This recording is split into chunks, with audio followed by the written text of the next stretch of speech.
News. We are tracking higher prices at the grocery store with food inflation rising last month. We're finding out which products are costing you more and how New Yorkers are coping. All right, welcome back to the 10 o'clock news. I'm Steve Lacey. And I'm Natasha Verma. Fox 5 is watching your wallet, and compared to last summer, food prices are up almost 3%. That's right. Staples like bananas, coffee, and beef all getting more expensive. Stephanie Bertini breaks down what the numbers mean for shoppers.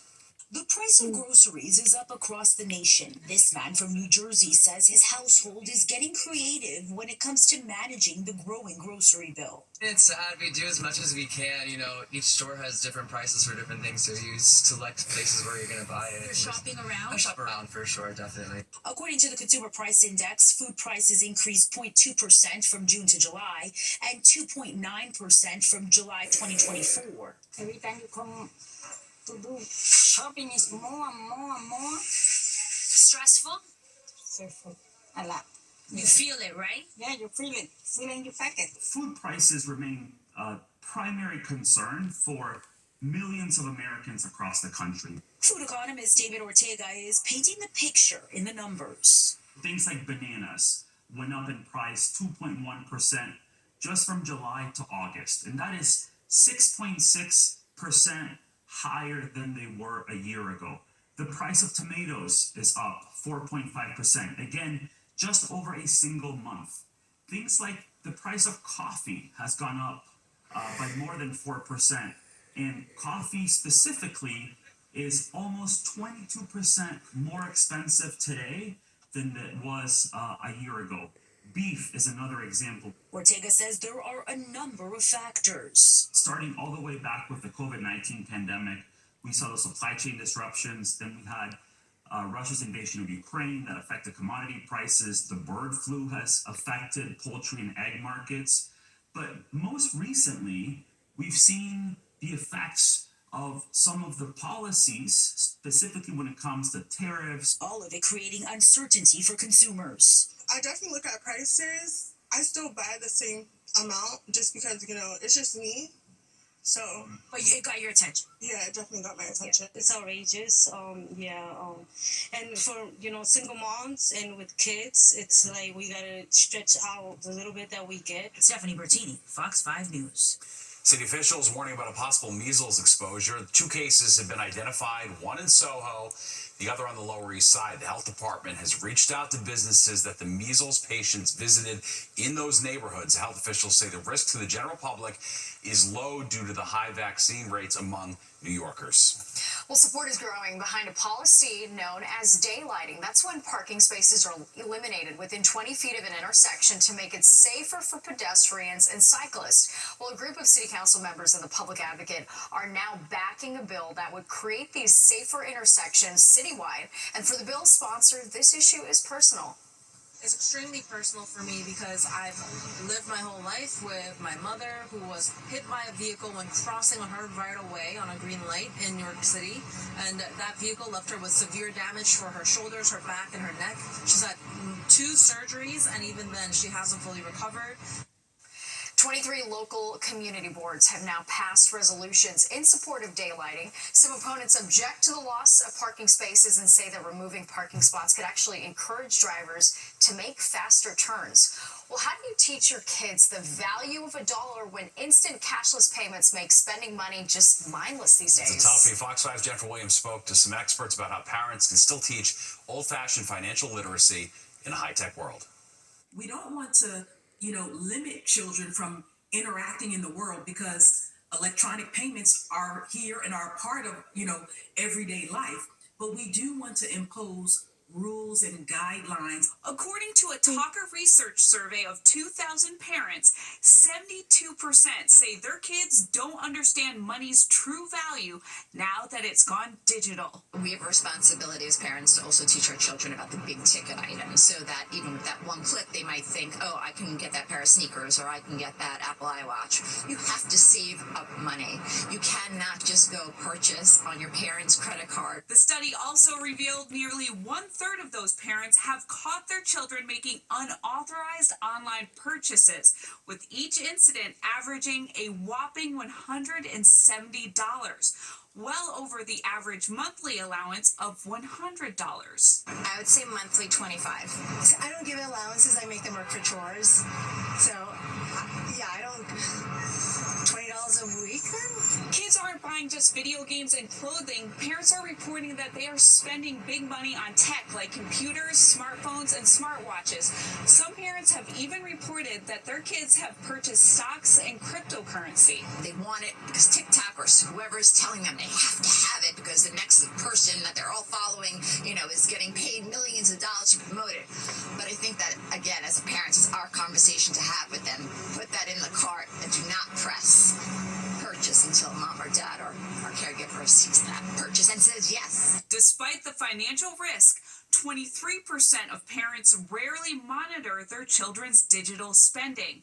But experts say that's the key. The only other tip I would give to parents is to not freak out about it and to really make sure that you actually do use it as a teaching moment. In Midtown, Jennifer Williams, Fox 5 News. Solid advice for sure. It's tough. It's too easy to spend money these Absolutely. days. Well, baseball fans hoping to break a world record this weekend in honor of all-time Yankees great Yogi Berra. And it's called Yogi's Big Catch Challenge, and it's going down in honor of the Hall of Famer's 100th birthday. The attempt at a world record coming up. Yankee legend Yogi Berra's Hall of Fame career saw him set numerous world records, including the most World Series games played and the most shutouts ever caught by a single catcher. All right, but now fans are getting ready to earn a world record of their own, all in Yogi's honor. Fox 5's Tina Cervasio has the story. This Sunday, right here on this field in Yogi Berra Stadium on the campus of Montclair State University, a world record will be broken, all in honor of the great Yogi Berra's 100th birthday. We are going to break the Guinness World Record for the largest game of catch. It's called Yogi's Big Catch Challenge, a community-wide attempt to capture the official Guinness World Records title. We do have an adjudicator that is assigned to us from Guinness, and he comes and he oversees everything. The current record is 972 pairs, 1,944 people. So we need 1,946 people to break the record. Our capacity here for safety reasons on the field is 2,500, and we have hit that number. While all the spots for participants and even spectator tickets are sold out, you can still be part of the record. Go out, play catch with your friend, your father, your brother, your sister, your nephew, your neighbor. Go have a catch, take a video, post it to your social media, and tag us at Yogi Berra Museum, and we will share it on our socials. So, Lindsay, want to go have a catch? I sure do. Let's do it. We were trying to come up with a way to celebrate Grandpa's 100th year, and we hear stories here all the time about how Grandpa connected with people, whether he met them or never met them at all, right? What better way to connect with folks than to put down your phone and go outside and have a catch? The actual game of catch will take place at 1 p.m. Bring your glove, but if you don't have one, the museum will have extras. Yankee legends like Ron Guidry and Bernie Williams will be on hand, and Bob Costas will be announcing, of course. The highlight of the day is that Grandpa Yogi's Hall of Fame plaque, which, to the best of my knowledge, has been stuck to the wall in Cooperstown since they put it in 1972. We'll be leaving Cooperstown and coming down here for the day. It'll be in the theater so fans can take their photo with Grandpa's Hall of Fame plaque. At Yogi Berra Stadium in Montclair, New Jersey, Tina Cervasio, Fox 5 News. That's going to be fun. They're going to break the world record this weekend. No doubt. Love it. All right, Muhammad Ali, Mike Tyson, Jake LaMotta, and Arturo Gatti. They are some of the most iconic names in boxing. And they have all spent time training at the same place right here in the city. Coming up, we're taking you inside the world-famous Gleason's Gym. And Nick's talking weather. Hey, Nick. Hello there. I'm talking some decent weather for part of tomorrow, but I'm also looking at these showers. And this is also some steady rain. That steady rain stays to the south, but some of those showers come our way. Find out when the 10 o'clock news comes right back. Well, the word iconic is thrown around a lot these days, but Gleason's Gym lives up to that moniker. All right, Fox 5 photojournalist Maura Bertoli and editor Nadine Sardi take us behind the boxing gym that has seen countless world champs step into its ring and was the first gym in the state to allow women in.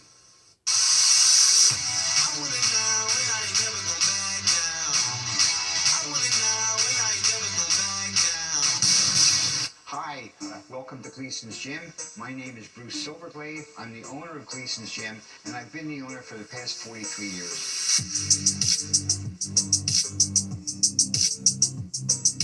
Gleason's Gym is the oldest active boxing gym in the United States. We had many world champions. To date, we've had 137 world champions, and I'm real proud to say 15 of them are female. But, Jake LaMotta was our first champion. But some of the names that you recognize would be Muhammad Ali. He actually started with us when he was Cassius Clay, Mike Tyson, Roberto Duran.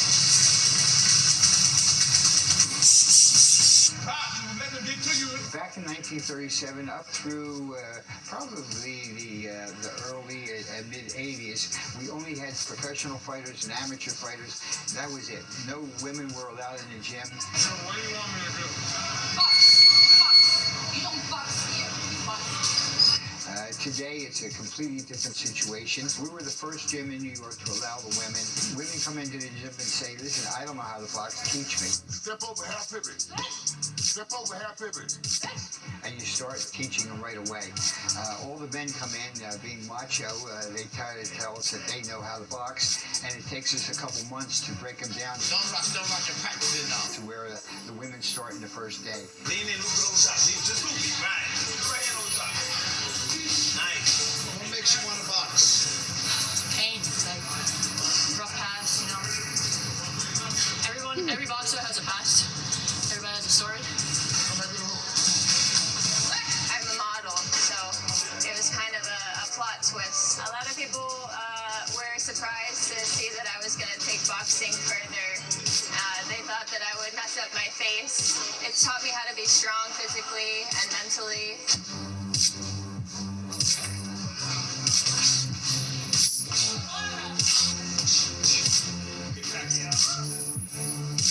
The majority of my population now are businessmen, women, children, and they're all doing the same thing. They're all learning the sport of boxing. That's it. Reform you. Change you and make you a better version of yourself. Right. What's inside of you and bring it out of you. The good part of you, I consider it the last melting pot in New York. Everybody gets along, and it's a fun place to be. I have known Bruce Silverglade since I was 18. Him and his business partner, Ira, back in the day, would close the gym at night and quietly bring in women to fight because it was illegal in the state. And they were the only ones that would do this because they believed that women could fight. Of course, yeah.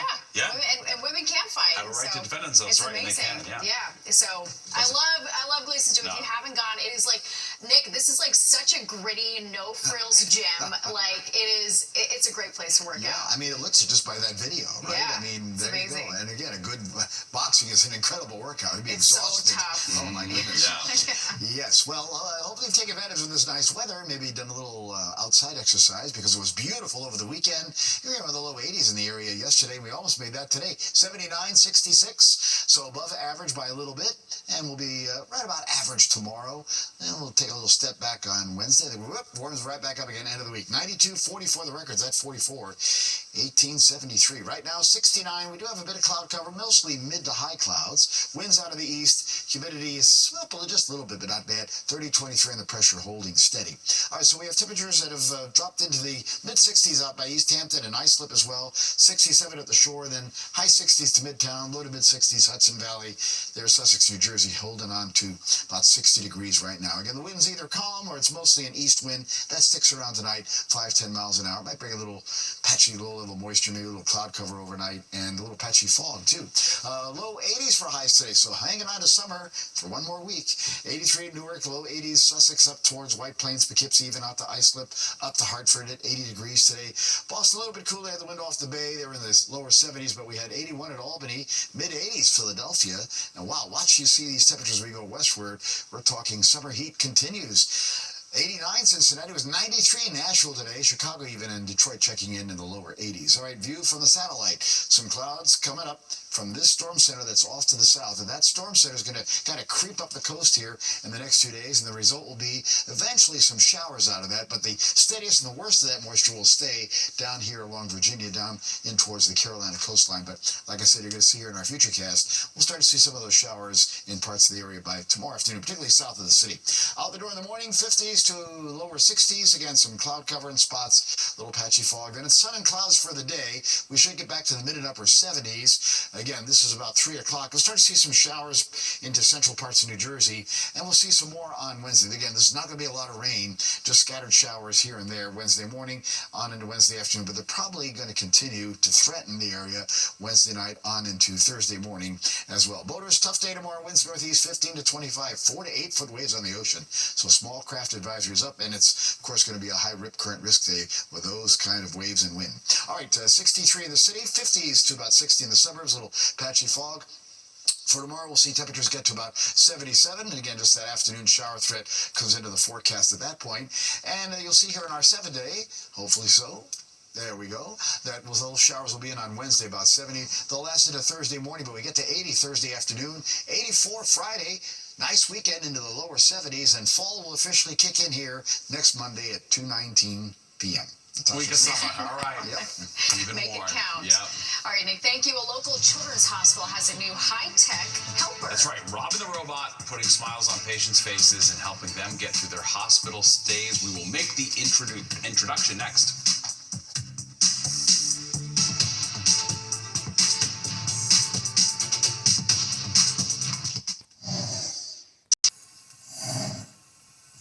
Hospital going high-tech in an effort to bring some much-needed companionship to young patients. Fox 8's Duarte Geraldino introduces us to Robin the Robot and shows us how it's helping kids get through their treatments. That's Robin the Robot tagging along with patients at St. Mary's. She has a playful, cartoon-style face and the voice of a 7-year-old. That design is meant to ease fear. Dr. Dawn Cuglietto is a psychologist at St. Mary's. She also leads the hospital's innovation team and says pediatric patients don't often have other kids to look up to. Robin steps in as that peer, always a 7-year-old friend. Robin doesn't replace any of our adult workforce, but Robin becomes a child model and mentor that understands what they're going through. So how do you determine what you're going to be working on with each patient? Do you work with a team?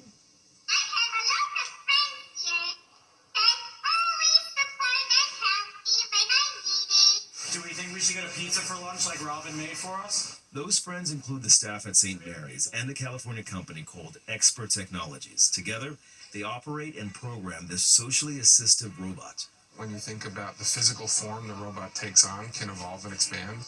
You can imagine an environment where all of our children have their own Robin at some point, and that Robin would be reactive to them and their needs. Oh, Robin wants some help picking an outfit, buddy. There's always a human operator behind Robin. Artificial intelligence helps personalize the interaction, so Robin picks up on the smallest sounds or gestures from children who may not be able to speak. Yeah, I think we're going to go for the blue on Robin. When we talk about socially assistive robotics, it's the thoughtful development and incorporation of software that is attuned to human needs, human interactions, and again, that engagement with the child. St. Mary's is the first hospital in New York with Robin, but she's already roaming around the halls at nearly 30 facilities nationwide. Duarte Geraldino, Fox 5 News. It's an amazing time. Yeah, it is. Love it. All right, there's more of the 10 o'clock news straight ahead. We'll be right back. If you could pass one piece of legislation, what would it be? Wow. 139 years after it sank, a shipwreck has finally been found at the bottom of Lake Michigan. The 144-foot F.J. King sank during a storm in 1886 while carrying a cargo of iron and ore from Michigan to Chicago. Divers have been trying to find it since the 1970s. They nicknamed it the Ghost Ship because it proved so elusive. All right, don't go anywhere. Battleground NYC. The fight for your vote is next at 11 with host S.E. Cup.